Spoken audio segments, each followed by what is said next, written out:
reações? Não, acho que só mencionar, talvez nem todo mundo aqui conheça, né? A Mariana citou e o Zé Rodrigo também comentou sobre a pesquisa de cultura, que é uma pesquisa que eu coordeno no CETIC, né? O Centro de Estudos ligado ao Comitê de Gestão da Internet do Brasil. E acho que traz alguns dados, exatamente, e a publicação, se alguém quiser ver alguns exemplares também, mas assim, acho que são alguns dados que ajudam, é uma pesquisa quantitativa feita a nível nacional, com várias instituições no âmbito da cultura, né, incluindo os museus, a partir do Cadastro Nacional de Museus. E acho que alguns dados ajudam a refletir um pouco sobre esse cenário que a gente está discutindo aqui, né? Sobretudo com relação à digitalização de acervos. Então, muito rapidamente, tá? Só para dizer assim, a gente teve, no âmbito dos museus, 58% das instituições afirmando que digitaliza pelo menos parte do seu acervo, mas apenas 37% disponibiliza esse acervo digitalizado para o público de alguma maneira, né? E aí, muitas vezes isso acontece no local de funcionamento da instituição e não no âmbito da internet, né? Então acho que são alguns dados interessantes para a gente entender esse cenário, né? E aí acho que o Gabriel colocou algumas questões dos desafios, né? A gente tem alguns indicadores que também falam sobre a gestão de TI nessas instituições, e aí nos museus, por exemplo, só 15% tem área ou departamento de TI e apenas 22% contratam algum tipo de serviço de TI, né? de TI. Então, e ainda numa realidade em que a gente está falando que 1/4 das instituições nem mesmo usa a internet, né? Então acho que só para dar uma dimensão do cenário como um todo, né? Eu acho que é muito interessante ver essas experiências a partir de diferentes perspectivas e instituições e tal, mas mais para apresentar a pesquisa e dizer também que todos esses indicadores estão disponíveis no site do CETIC e, enfim, a gente tem a publicação também disponível em PDF, ou eu tenho algumas cópias. E acho que vale a pena para quem trabalha nessa... O título da pesquisa, só para ficar mais fácil de achar? Chama TIC Cultura, pesquisa sobre o uso das tecnologias de informação e comunicação nos equipamentos culturais brasileiros. O site do CETIC é cetic.com.br. Lá tem tudo disponível. Não sei. Cetic.br. Cetic.br direto, né? É isso. Ligado ao seu direito. .br. Tem razão. Cetic.br sem...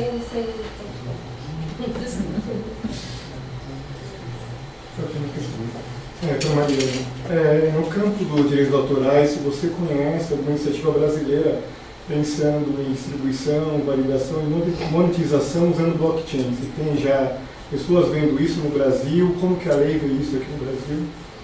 Eu conheço uma discussão sobre isso para a música, por causa da dificuldade que os músicos têm de administrar os direitos, da possibilidade de você fazer isso a partir das listas internacionais, né, de música e fonograma.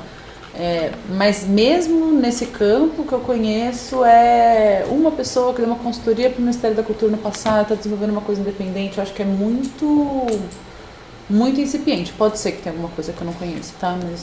Mas me parece muito incipiente. E seria muito interessante, né? Porque é um jeito distribuído de lidar com camadas, né, de direitos, com segurança. Acho que não está sendo desenvolvido.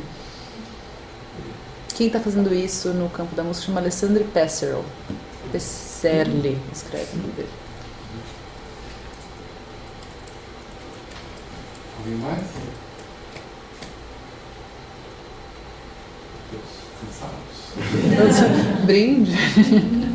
Eu achei super interessante, eu acho que teve muita correlação entre as apresentações, né? Eu acho que ficou muito claro que o que a gente tem aqui discutido, só queria que vocês reagissem um pouco ao que eu vou falar, mas é um pouco, o Murilo estava aqui trazendo também essa questão, a Mariana, o Gabriel, de como que uma política de digitalização vai se desenhando, quer dizer, a ideia de uma articulação entre as instituições culturais, qual é o protagonismo das próprias instituições e lideranças.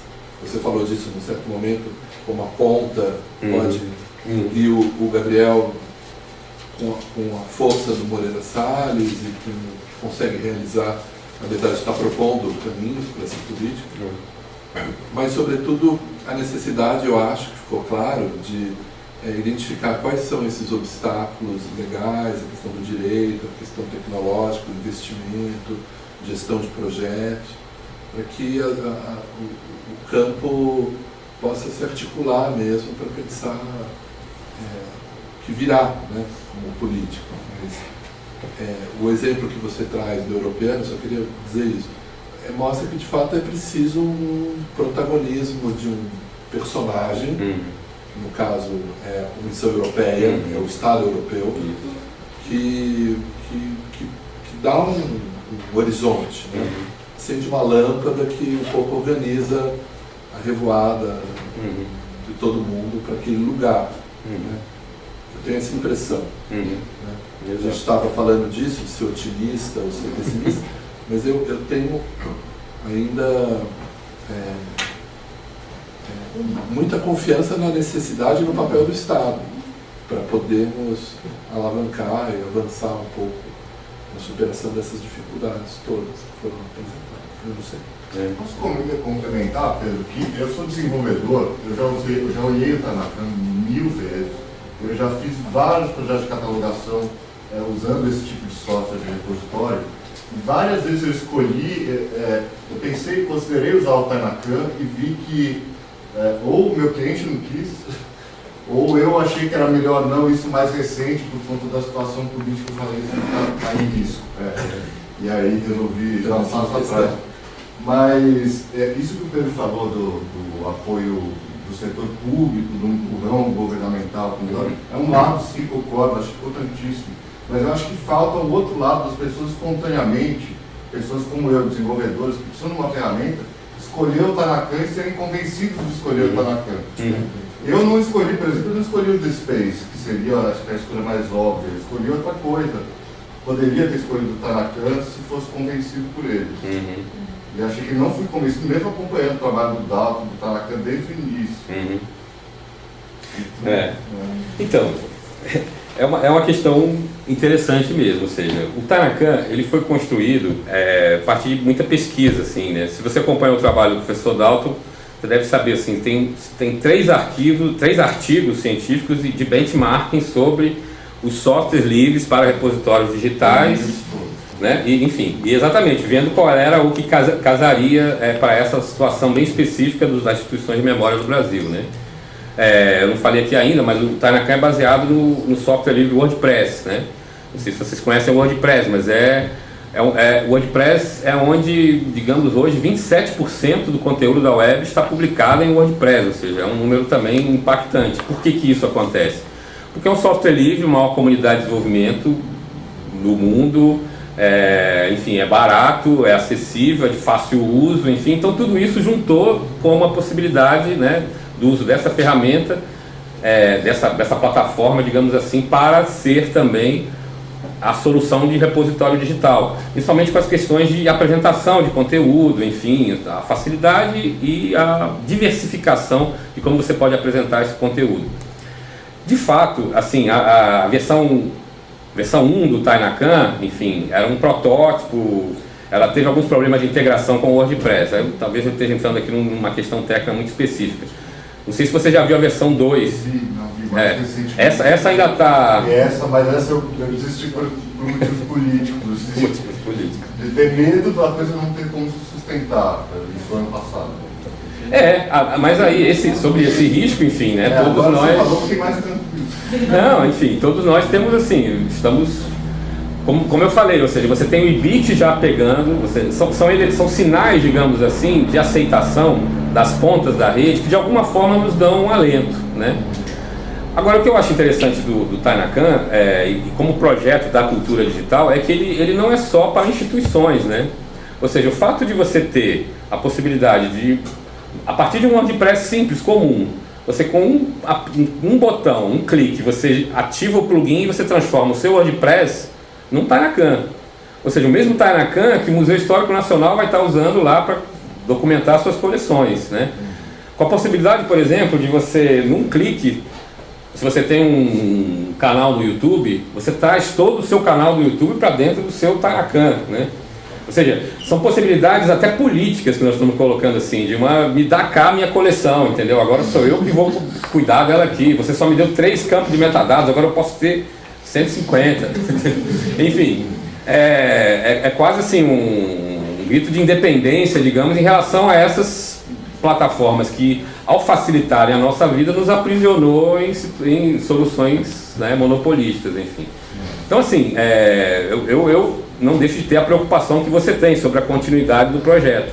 Mas a gente entende que, da forma como a coisa está acontecendo, a gente está tendo confirmações, digamos assim, do caminho acertado. É mais ou menos por aí. Mas, sem dúvida, o desafio está colocado, porque a solução, a institucionalidade para a sequência do processo não está dada. É um desafio colocado, né, como eu falei aqui. Enfim. Eu queria só, enfim, completar um pouco. Eu acho que mais do que o alento, né, que o Zé Murilo fala, eu acho que essas pressões externas, elas são fundamentais justamente nessa dinâmica de criar as condições necessárias para que o Tanacan possa se consolidar. Né? Quer dizer, acho que a gente precisa entender até a própria natureza desse processo, que são extremamente complexos. Quer dizer, dificilmente é uma decisão, uma decisão governamental que vai optar por um caminho X. Quer dizer, eu acho que é uma dinâmica social da área como um todo, e, portanto, cada vez mais, quanto maior forem os números de usuários, os números de pressões, de demandas que vão consolidar este caminho. Né? E daí acho que a questão que é realmente fundamental, mas que também é importante que ela seja coletivamente discutida, que também o Zé Murilo deixou, que é a questão da governança. Né? E aí, é uma pena realmente que a Fernanda tenha saído, mas nosso querido amigo aqui está bom, porque a questão da governança está intimamente ligado e digamos assim, na pauta de definição que acontece no momento dos patrocínios. Né? Então, por exemplo, o BNDES e a Petrobras têm um papel fundamental, claro, ao lado do governo, na definição desse mecanismo de governança, que obviamente tem que ser um mecanismo de governança supragovernamental. Quer dizer, ninguém pode imaginar que, né, vamos retroceder, enfim, imaginar que a gente vai ter um estatismo absoluto dentro de uma área como essa. Né? Quer dizer, é claro que o Estado tem um papel, sem sombra de dúvida, mas quando a gente está falando de governança, a gente tem que pensar em um modelo de governança que tem uma participação social mais ampla. E para isso, precisa ter essa presença, seja como pressão, seja como demanda, seja como atuação, porque senão esse processo realmente vai ficar muito limitado. Só em relação a isso que falou, acho que cai um pouco do que o Gabriel falou em relação ao baixo investimento de tecnologia. Imagino que se há uma plataforma inicial que começa, tem um pioneirismo e ela vem uma versão 1, problema técnico, sinceramente ficaria muito assim, nervoso e inseguro de colocar toda uma migração, já que você já não tem um levantamento, já não tem todo um acerto, e quando você vai mapear, você fazer um teste em uma plataforma que pode não estar consolidada ou que pode gerar um problema, isso de certa forma não incentiva o uso dessa plataforma, uma vez que você não está tão divulgado, se não tem tantas informações técnicas, ou se tem, não tem tanta gente trabalhando nisso, gera essa insegurança. Eu acho que talvez isso que possa... É porque eu diria assim que nesse momento nós estamos numa implementação piloto em 4 museus, né? Então assim, a implementação piloto, ela envolve testes, né? Não é à toa que a gente não está com uma bandeira aqui Tanacan, né, divulgando com intensidade. Existem testes envolvidos aí. Mas, assim, antes da implementação foram feitos vários testes na universidade e nós temos uma segurança de para onde nós estamos indo. Por exemplo, uma colocação que é feita muitas vezes, né? Assim, por exemplo, você tem uma base enorme, como é que você vai dar conta se o WordPress, qual é o teto do WordPress, enfim. Aí, nesse sentido, a gente sabe que CNN, New York Times, né, utilizam o WordPress. Que o WordPress tem soluções para quando você tem uma crise de sucesso, ou seja, quando o banco estourou, já existem formas de você colocar ali alguma outra coisa que a coisa não vai cair. Né? Então, o fato de ser WordPress, a escolha pelo WordPress, ela tem alguns elementos estratégicos que são sólidos hoje. Né? Assim, foi interessante a gente apresentar isso lá para os colegas lá na Europeana Tech. Ficou todo mundo assim, será que é isso? Será que os brasileiros acharam um negócio? Porque a Europeana mesmo desenvolveu uma tecnologia própria para repositório e sentou. Eles foram para as lojas, a gente desenvolveu Microsoft. Nós estávamos desenvolvendo em Microsoft. Quando a gente botou todas as 175 instituições, sentou. Tivemos que abandonar o projeto. Então, assim, são elementos que estão no processo do desenvolvimento. E aí eu tenho que fazer a referência ao Gilberto Gil lá de trás, porque a gente refletir dentro do Estado, com aquela liberdade que ele nos deu para ver os elementos que a cultura digital trazia e como que a política pública poderia devolver isso, e a gente não pensou isso sozinho, foram vários encontros, eventos, atividades, enfim, a gente entende que a proposta está madura, né? E ela está madura e ela vem sendo testada aí nos últimos 3 anos, 3, 4 anos, assim, né? Realmente, assim, a gente viu problemas, viu dificuldades, mas hoje eu digo assim que a versão 2, ela está muito prometente. Eu diria assim que quem está vendo como a coisa está indo, utilizando porque é isso, ou seja, você pode incorporar tudo que o WordPress tem já pronto para apresentar do jeito que ele apresenta, né, conteúdos assim. Então hoje os testes são feitos na universidade, você tem uma coleção, você aperta um botão, você muda completamente a apresentação daquela coleção. Você quer assim, ou você quer assim, ou você quer desse outro jeito, mudou completamente, entendeu?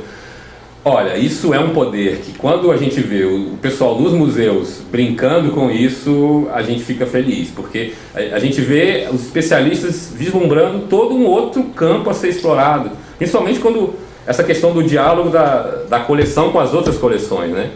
O pessoal ficou muito tempo ali, não, estou cuidando aqui do meu pedaço, assim. Não começa a publicar e começa essa possibilidade de novos conhecimentos que surgem quase automaticamente, né? Então, assim, enfim, estamos todos bem animados. Eu estava falando para o Pedro aqui, assim, pô, eu vou dos lugares e estou animado e o pessoal me repreende, assim, né? Por que você está tão animado, né? Enfim.